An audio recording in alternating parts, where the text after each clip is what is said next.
ఈరోజు మనం ఒక అత్యంత ఆసక్తికరమైన అంశాన్ని లోతైన విశ్లేషణ చేయబోతున్నాం. ఇది దైనందిన జీవితంలో ప్రతి క్షణం మనం అనుభవిస్తున్న ఒక అద్భుతమైన విషయం. అవును, ఖచ్చితంగా. ఇది ప్రతిరోజు, ప్రతి క్షణం మనకు తెలియకుండానే జరిగిపోతున్న ఒక అత్యంత సహజమైన ప్రక్రియ. నిజమే. ఈనాటి మన విశ్లేషణకు ప్రధాన మూలం the tight embrace, the binding nature of sensory contact. అంటే మన ఇంద్రియాలకు మరియు బాహ్య ప్రపంచానికి మధ్య జరిగే స్పర్శ, ఆ స్పర్శ మనల్ని ఎలా బంధిస్తుంది అనేది. ఆ ఆ స్పర్శ యొక్క బంధం, అదే ఈరోజు మన ప్రధాన లక్ష్యం. మన కళ్ళు, చెవులు, ముక్కు, నాలుక, చర్మం లాంటి ఇంద్రియాలు నిరంతరం బాహ్య ప్రపంచంతో ఎలా అనుసంధానమవుతాయి అనే విషయాలను ఈ మూలాల ఆధారంగా త్రవ్వితీయబోతున్నాం. బుద్ధుని బోధనలలో దీని గురించి ఒక ప్రత్యేకమైన పదం ఉంది కదా, ఫస్సా అంటారు. అంటే స్పర్శ లేదా కాంటాక్ట్. అవును, ఫస్సా. సాధారణంగా స్పర్శ అనగానే మనకేమనిపిస్తుంది? ఒక కన్ను ఒక వస్తువును చూడటం, లేదా ఒక చెవి ఒక శబ్దాన్ని వినడం. ఇదొక యాంత్రికమైన ప్రక్రియగా మనం భావిస్తాము. అంతే కదా. కన్నుంది కాబట్టి చూస్తుంది, చెవి ఉంది కాబట్టి వింటుంది అనిపిస్తుంది. కానీ ఈ మూలాలలో దీన్ని కేవలం ఒక సైద్ధాంతికమైన నిర్వచనంగా వదిలేయలేదు. ఒక అద్భుతమైన దృశ్యరూపకంతో వివరించారు. అది వింటే నిజంగా ఆశ్చర్యం కలుగుతుంది. ఆ ఉదాహరణే ఈరోజు మన విశ్లేషణకు అసలైన పునాది. ఒక నిర్మానుష్యమైన ప్రదేశంలో ఒక బెంచి మీద ఇద్దరు ప్రేమికులు ప్రపంచాన్ని పూర్తిగా మర్చిపోయి అత్యంత గాఢంగా ఆలింగనం చేసుకోవడం, ఈ దృశ్యంతో మన ఇంద్రియ స్పర్శను పోల్చారు. అద్భుతమైన రూపకం కదా. ఆ ఇద్దరు ప్రేమికులు ఒకరినొకరు ఎంత గట్టిగా పట్టుకుంటారంటే ఇక ఆ క్షణంలో వారికి బయట ప్రపంచం ఏదీ గుర్తుండదు. చుట్టూ ఏం జరుగుతుందో కూడా వాళ్లకు పట్టింపుండదు.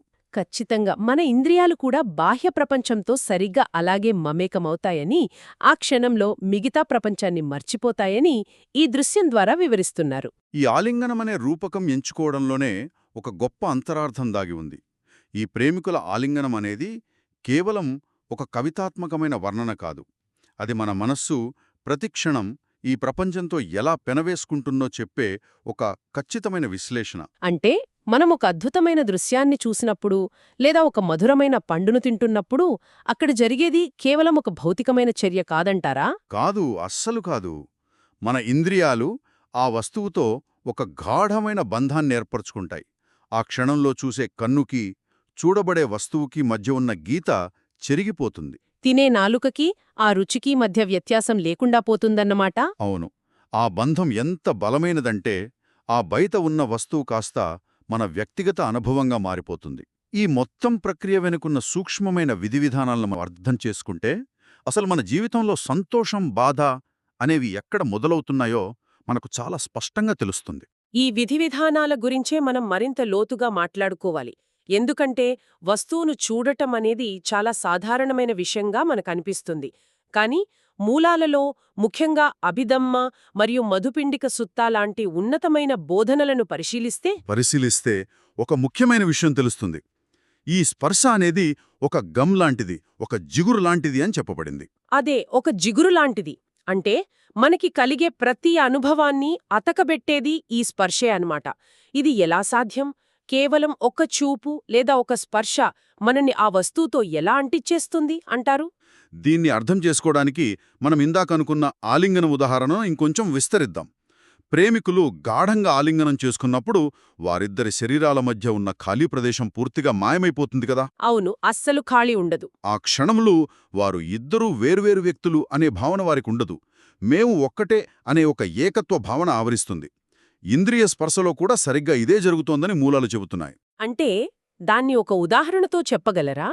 ఇది వినేవాళ్లకు మరింత స్పష్టంగా అర్థం కావడానికి. తప్పకుండా. మనం ఒక అడవిలో నడుస్తూ ఒక మధురమైన పక్షి కిలకిల రావాలని విన్నామనుకోండి. ఆ ధ్వని, దాన్ని వింటున్న మన చెవి, ఆ రెండిటిని గ్రహిస్తున్న మన స్పృహ, ఈ మూడు కలిసిన మరుక్షణం వాటి మధ్యున్న దూరం లేకుండా పోతుంది. ఆ మూడు ఒకటైపోతాయి? ఖచ్చితంగా. కన్ను లాంటి అంతర్గత ఇంద్రియం ఒక బాహ్య వస్తువుతో ఒక తాళం చెవిలాగా లాక్ అయిపోతుంది. ఆ గమ్ లేదా జిగురు అనేది ఆ అనుభూతిని విడదీయలేనంతగా ఒకటి చేస్తుంది. అంటే ఆ ఇంద్రియ స్పర్శ జరగక ముందు వరకు ఆ చెట్టు, ఆ పక్షి, ఆ శబ్దం అన్నీ బయటెక్కడో ఉన్నట్లు, నాకు వాటికి సంబంధం లేనట్లుగా ఉంటాయి. కానీ నా చెవి ఆ శబ్దాన్ని గ్రహించి స్పర్శ జరిగిన మరుక్షణమే ఆ బయటున్న ప్రపంచమంతా నా వ్యక్తిగత అనుభవంగా మారిపోతుంది. నా ప్రపంచంలోకి అదొచ్చేస్తుంది. ఇది వినడానికి చాలా బాగుంది కదా. ఒక అందమైన పువ్వును చూసినా, ఒక మధురమైన రుచిని ఆస్వాదించినా, బాహ్య ప్రపంచం మనలో భాగమైపోవడం అనేది జీవితాన్ని ఆస్వాదించడమే కదా. మరి ఇందులో ఉన్న ప్రమాదం ఏమిటి? పైతి చూడటానికి ఇది అద్భుతమైన అనుభవంలాగానే అనిపిస్తుంది. కాని ఈ బాహ్య వస్తువులపై ఆధారపడటం వల్లే మనిషి అత్యంత బలహీనుడవుతున్నాడని మూలాలు చాలా స్పష్టంగా హెచ్చరిస్తున్నాయి. బలహీనత అంటే ఆ స్పర్శ వల్ల ప్రమాదాలున్నాయా? అవును, ప్రధానంగా 2 రకాల ప్రమాదాలు పొంచి ఉన్నాయి. అందులో మొదటిది విభజన, లేదా దాన్ని ఒక స్ప్లిట్ అని పిలవచ్చు. స్ప్లిట్ అంటే మనల్ని మనం విడదీసుకోవడమా? మనం ఎప్పుడైతే ఒక బాహ్య వస్తువుతో గాఢమైన స్పర్శను ఏర్పరచుకుంటామో వెంటనే మన మనస్సు ఆ అనుభవానికి ఒక యజమాన్ని సృష్టిస్తుంది. ఆ మధురమైన పండును తిన్న వెంటనే నేను ఆ పండును తింటున్నాను, ఈ రుచి నాది, ఈ అనుభవం నాకు ఆనందాన్నిస్తోంది అనే భావనలు మనలో పుట్టుకొస్తాయి. ఓహో, అంటే కేవలం రుచి చూడటం అనే ఒక సహజ ప్రక్రియ నుండి నేను అనే ఒక వ్యక్తిత్వం పుట్టుకొచ్చిందన్నమాట. అదే ఇక్కడ గమనించాల్సిన సూక్ష్మమైన విషయం. బాహ్య ప్రపంచంలోని వస్తువులని మన ఇంద్రియాలు పట్టుకోవడం ద్వారా వాటి ఆధారంగా మనం నేను అనే ఒక గుర్తింపును నిర్మించుకుంటాం. నేను మరియు ఇతర ప్రపంచం అనే ద్వంద్వత్వం ఏర్పడుతుంది. ఈ మూలాలలో దీని సక్కాయిదిట్టే అని పిలుస్తారు కదా, అంటే వ్యక్తిత్వ భ్రమ. సరిగ్గా చెప్పారు, సక్కాయిదేటి. ఒక ఉదాహరణ చూద్దాం. ప్రశాంతంగా ఉన్న ఒక నది తీరాన మనం కూర్చోనున్నామనుకోండి. ఆ నది అందాన్ని చూస్తున్నంతసేపు మనం ప్రశాంతంగానే ఉంటాం. కాని ఆ దృశ్యంతో స్పర్శ పెరిగే కొద్దీ మన ఆలోచనలు మారతాయి. ఇది నాకిష్టమైన ప్రదేశం, ఈ అందాన్ని చూసి నేను ఆనందిస్తున్నాను అని మొదలవుతుంది. అవును, ఒక అదృశ్యమైన గోడను మనం కట్టేసుకుంటాం. ఇక్కడ అనుభవాలన్నీ నావే అని, ఈ అనుభవాలను ఆస్వాదిస్తున్న ఒక స్థిరమైన మార్పులేని వ్యక్తిత్వం నాలో ఉందనే ఒక భ్రమను మనస్సు సృష్టిస్తుంది. దాన్నే సక్కాయిదిట్టి అంటారు. ఈ భ్రమ వల్ల జరిగే నష్టమేమిటంటే మనం ఆ అనుభవాలే మనం అని నమ్మడం మొదలుపెడతాము. ఆ స్పర్శల మీద మన ఉనికిని ఆధారపడేలా చేసుకుంటాము. సరిగ్గా ఇక్కడే రెండో అతిపెద్ద ప్రమాదం గురించి మనం మాట్లాడుకోవాలి. అదే మన బలహీనత. ఈ బలహీనత గురించి మూలాలు చాలా గాఢంగా చర్చించాయి. ఒక వస్తువు మీద మనం ఆధారపడితే ఆ వస్తువు ఎప్పటికీ శాశ్వతం కాదు కదా. కాదు, సృష్టిలో ఏదీ శాశ్వతం కాదు. బుద్ధుని బోధనలలో ప్రతీదీ మారుతూ ఉంటుంది, దేనికీ శాశ్వతత్వం లేదు అనే ఒక అత్యున్నతమైన సత్యముంది. దీనినే అనిత్యమంటారు కదా. అవును, అనిత్యం. ఈ అనిత్యమనే స్వభావం మనమిందాక మాట్లాడుకున్న ప్రేమికుల ఆలింగనానికి కూడా వర్తిస్తుంది. అంటే ఆ ఆలింగనం బాధగా ఎలా మారుతుంది అంటారు? సృష్టిలో ఏ బాహ్య వస్తువు ఎప్పటికీ ఒకేలా ఉండదు కదా. ఉదయం వికసించిన పువ్వు సాయంత్రానికి వాడిపోతోంది. మనం ఎంతో ఇష్టపడి వింటున్న ఒక సుమధురమైన గానం కాసేపటికి ఆగిపోతోంది. మనం అనుభవించే ప్రతి సుఖము, ప్రతి స్పర్శ ఎప్పటికప్పుడు మారుతూనే ఉంటాయి, నశిస్తూనే ఉంటాయి. ఖచ్చితంగా. కానీ ఇందాక మనం చెప్పుకున్న ఆ గాఢమైన ఆలింగనం వల్ల ఆ వస్తువో ఎప్పటికీ అలాగే ఉండాలని మన మనస్సు కోరుకుంటుంది, పట్టు వదలదు. గుడ్డిగా దాన్ని కౌగిలించుకున్నామో అదే వస్తువు మన నుండి దూరమైనప్పుడు మనల్ని అగాధంలోకి నెట్టేస్తుంది. ఆ వస్తువు మీద మనం ఆధారపడటమే మన అతిపెద్ద బలహీనత అన్నమాట. ఈ విశ్లేషణ నిజంగా మన కళ్ళు తెరిపిస్తుంది. మనం వస్తువులను పట్టుకునే ఆ బిగుతులోనే మన బలహీనత దాగి ఉంది. ఎంత గట్టిగా పట్టుకుంటే అది దూరమైనప్పుడు అంతగా రక్తమొస్తుంది. అదే అనిత్యం నేర్పే పాఠం. అయితే ఇక్కడొక కీలకమైన సందేహం వస్తుంది. ఈ ప్రమాదాలన్నీ చూసిన తర్వాత అసలు మన ఇంద్రియాలను మూసేసుకోవాలా అనిపిస్తోంది. అది సాధ్యం కాదు కదా. కన్ను వస్తువును చూడటమే తప్ప, చెవి శబ్దాన్ని వినటమే తప్ప, కాని ఈ మూలాలలో ఎక్కడా స్పర్శను శత్రువుగా చూడలేదు కదా. సమస్య అంతా ఆ స్పర్శ మీద ఆధారపడటంలోనే ఉందని చెబుతున్నాయి. దీని వెనుక ఉన్న రక్షణ మార్గాన్ని ఎలా అర్థం చేసుకోవాలి? ఇది చాలా కీలకమైన మలుపు. ఇంద్రియాలను మూసుకోవడం అస్సలు పరిష్కారం కాదు. ఒక కన్నుకి చూడటం దాని సహజ స్వభావం, చెవికి వినడం దాని ధర్మం. అక్కడ ఎలాంటి సమస్య లేదు. మరి సమస్య ఎక్కడ మొదలవుతోంది? దీన్ని తెలుసుకోవడానికి ప్రతీత్య సముత్పాద అనే ఒక అద్భుతమైన గొలుసుకట్టు ప్రక్రియను మనం పరిశీలించాలి. ప్రతీత్య సముత్పాద అంటే ఒకదానిపై ఒకటి ఆధారపడి ఎలా ఉత్పన్నమవుతాయి అని వివరించే సూత్రం. అవును, దీని ప్రకారం ఒక ఇంద్రియానికి మరియు ఒక వస్తువుకి మధ్య స్పర్శ అంటే కాంటాక్ట్ జరిగిన వెంటనే తదుపరి దశగా వేదన పుడుతుంది. వేదన అంటే ఇక్కడ ఫీలింగ్ అని అర్థం కదా. ఖచ్చితంగా. అది సుఖం కావచ్చు, దుఃఖం కావచ్చు లేదా ఏదీ కాని ఒక తటస్థ భావన కావచ్చు. ఈ వేదన వెంటనే ఒక ఆటోమేటిక్ రియాక్షన్ లాగా తృష్ణగా మారుతుంది అని మూలాలు చెబుతున్నాయి. తృష్ణ అంటే ఒక బలమైన కోరిక లేదా క్రేవింగ్. దీన్ని ఇంకొంచెం విడమర్చి చూద్దాం. ప్రతీత్య సముత్పాదలో మీరు చెప్పిన ఆ 3 దశలు స్పర్శ, వేదన, తృష్ణ అనేవి ఒకదాని తర్వాత ఒకటి ఎలా వస్తాయి? అంటే ఇప్పుడు మనం నడుస్తున్నాం, ఒక అందమైన వస్తువును చూశామనుకోండి. కన్ను ఆ వస్తువును చూడటం అనేది స్పర్శ. ఆ స్పర్శ జరిగిన మరుక్షణం మనలో ఒక ఆహ్లాదకరమైన అనుభూతి పుడుతుంది. ఆ అనుభూతే వేదన.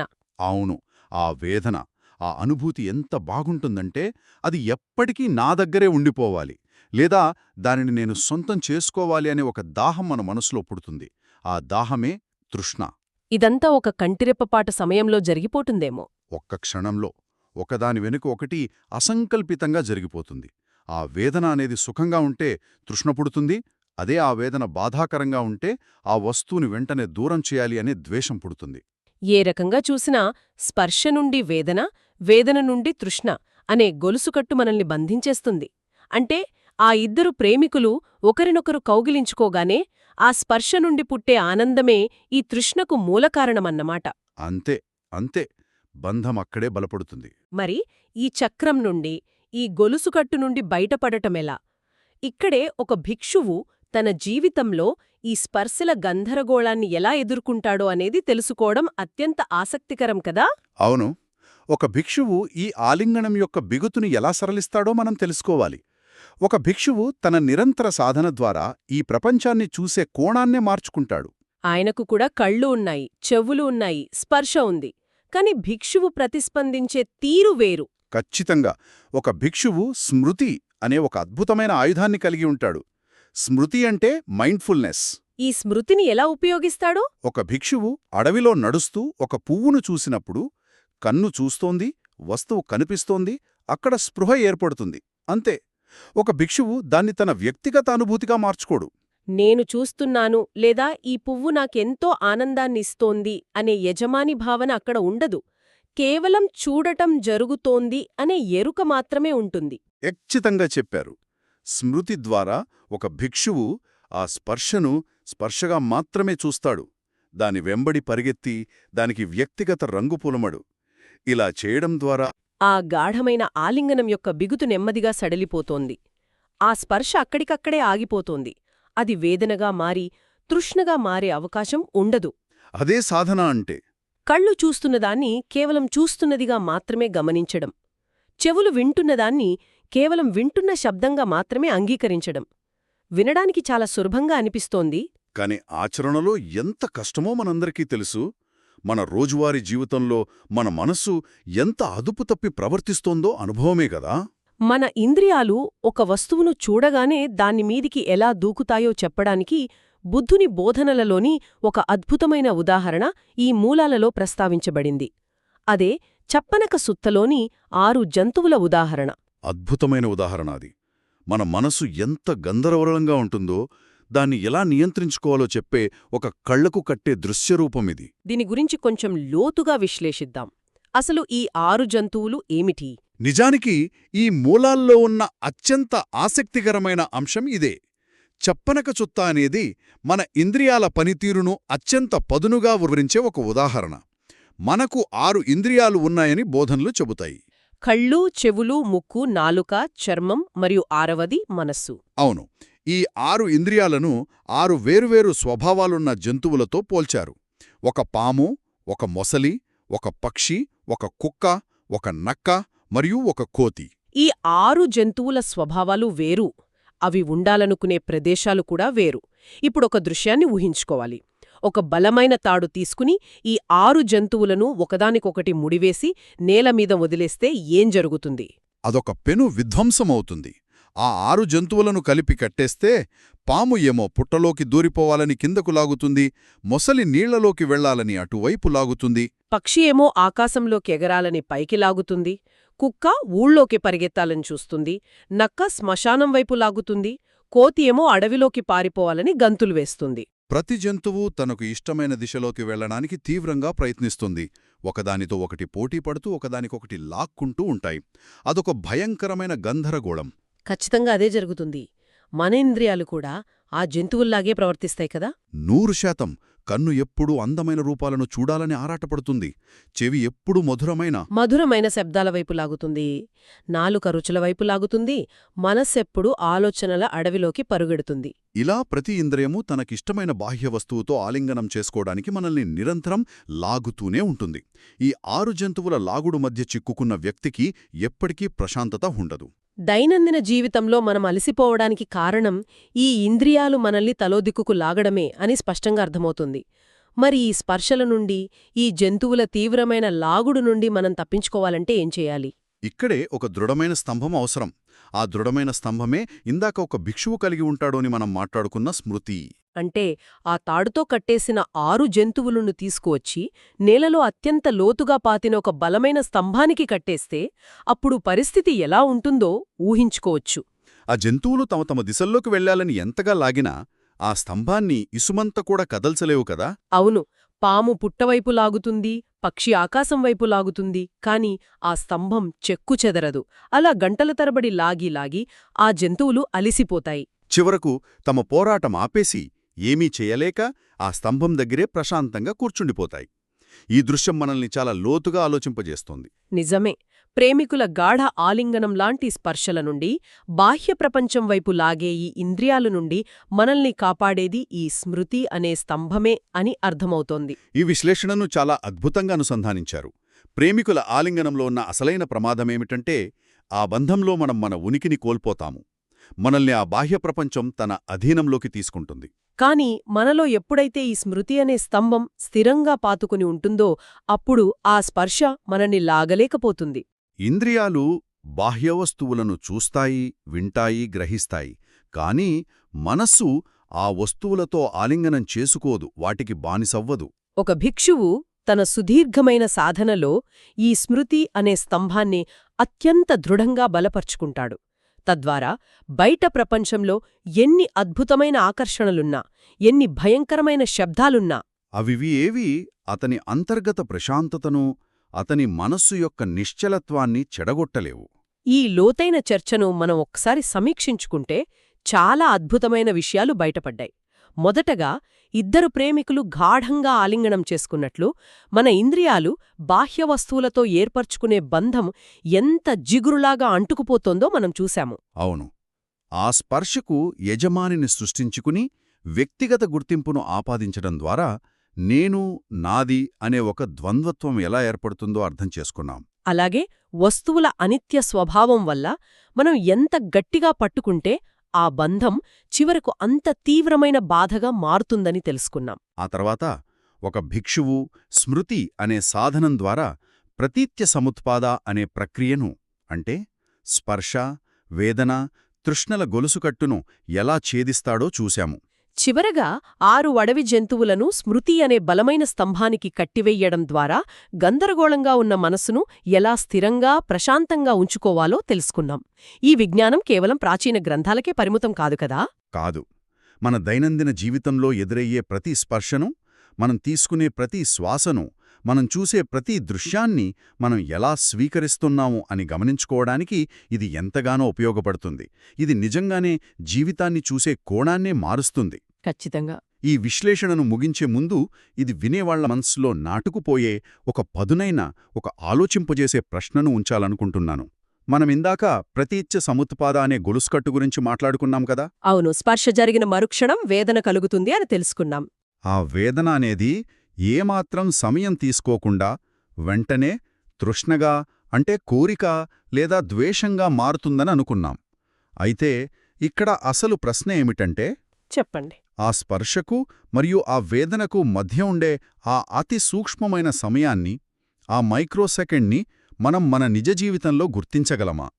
ఏదైనా ఒక అందమైన వస్తువును చూసినప్పుడు, లేదా ఒక కఠినమైన మాట విన్నప్పుడు మనలో ఆ కోరిక లేదా ఆ కోపం మొదలయ్యేలోపే ఆ స్పర్శను కేవలం స్పర్శగా మాత్రమే చూసి ఆ భావోద్వేగాల ప్రవాహాన్ని అక్కడే ఆ క్షణంలో ఆపేయడం సాధ్యమేనా? నిజంగా అత్యంత లోతైన ప్రశ్న ఇది. మన ఇంద్రియాల స్పర్శకు, ఆ తరువాత వచ్చే మన భావోద్వేగాలకు మధ్య ఉన్న ఆ కంటికి కనిపించని చిన్న గీతను ఆ సూక్ష్మమైన సమయాన్ని పట్టుకోవడం గురించిన అంతర్గత అన్వేషణ ఇది. అవును. ఇది ప్రతి ఒక్కరూ తమకై తాము అన్వేషించుకోవాల్సిన విషయం.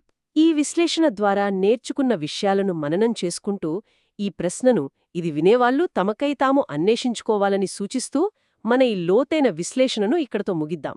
మరొక ఆసక్తికరమైన అంశంతో, మరో లోతైన విశ్లేషణలో మళ్ళీ కలుద్దాం.